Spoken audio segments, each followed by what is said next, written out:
वाहनांची योग्यता प्रमाणपत्र नोंदणी करण्यासाठी योग्यता प्रमाणपत्र संपलेल्या दिनांकापासून प्रतिदिन 50 रुपये विलंब शुल्क आकारला जात आहे।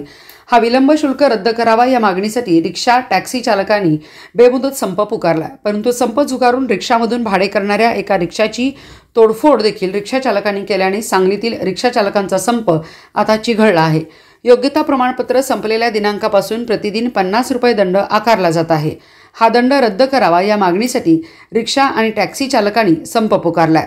मोर्चा देखील काढला होता, परंतु विलंब शुल्क आकारणी सुरू असल्याने सांगलीतील रिक्षा आणि टॅक्सी चालकांनी आता संप पुकारलाय।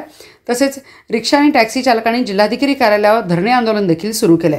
रिक्षा आणि टॅक्सी चालकांनी पुकारलेला संप झुगारून एका रिक्षा चालकाने भाडे केल्याने संबंधित रिक्षाची तोडफोड देखील करण्यात आली आहे। त्यामुळे सांगलीतील रिक्षा आणि टॅक्सी चालकांचा संप आता चिघळण्याचे चिन्ह दिसून येते।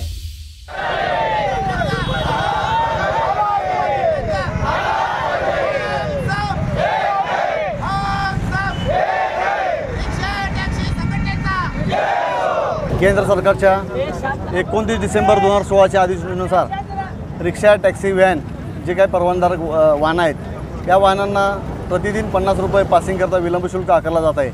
या विलंब शुल्काच्या विरोधात आम्ही गेले 1.5 महिन्यापासून वेगवेगळ्या ठिकाणी आंदोलनं वेगवेगळी निवेदनं शासन प्रशासन यांना देत आलो आहोत, परंतु शासनाला आमच्या या प्रश्नाची काही गांभीर्य असताना दिसत नाही। म्हणून आम्ही काल रात्री 12 वाजल्यापासून रिक्षा टॅक्सी व्हॅन या सर्व वाहनांचा जिल्हा बंद पुकारलेला आहे। या संपामध्ये जवळपास 8,500 ते 9,000 रिक्षा आणि टॅक्सी व्हॅन एवढी वाहनं यात सहभागी घेतलेले आहेत। आणि आम्ही आज आता 11 वाजल्यापासून जिल्हाधिकारी कार्यालय सांगली येथे बेमुदत ठिय्या आंदोलन केलेलं आहे। जोपर्यंत आमची मागणी मान्य होणार नाही तोपर्यंत आम्ही इथं जागा सोडणार नाही अशी आम्ही सगळ्यांनी भूमिका घेतलेली आहे। या संपामध्ये आणि या आंदोलनामध्ये जवळपास जिल्ह्यातल्या 18 संघटना सहभागी आहेत। या 18 संघटनेची मिळून ताकद आहे। जर आम्हाला या ठिय्या आंदोलनाला जर न्याय मिळाला नाही तर ह्याच्यापेक्षा तीव्रता वाढवण्यात येईल आंदोलनाची, एवढी आम्ही शासनाला इशारा देतो आणि थांबतो। मी कृती समिती अध्यक्ष शौकत शेख। शासनाने 50 रुपये दंड लावला हा अन्यायकारक आहे। रिक्षा चालकांची परिस्थिती इतकी हलाखीची आहे की दिवसाकाठी तो 100-200 रुपये मिळू शकत नाही। आणि अशा परिस्थितीत मध्यंतरी कोरोनामध्ये रिक्षा व्यवसाय संपूर्ण लोकांचा व्यवसाय मंद झाला, त्यामुळे रिक्षा चालकाचा व्यवसाय सुद्धा मंदी झाला आणि रिक्षा चालकाची मिळकत पहिल्यापेक्षा 50% कमी झाली।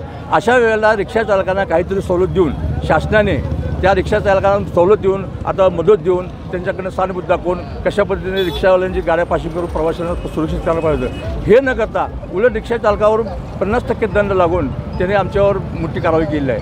आम्ही लोकसेवा वाहन आमचं आहे, त्या लोकसेवा वाहन असताना त्याला वेगळी अशी सोय द्यायला पाहिजे आणि सुरक्षा द्यायला पाहिजे। अशी कुठलीही सुरक्षा रिक्षा चालकाला दिली जात नाही आणि अन्यायकारक हा दंड लागू केला आहे। आम्ही सुद्धा मतदार आहे, शासनाचं आम्ही मतदान करतो, त्यांना निवडून येतो।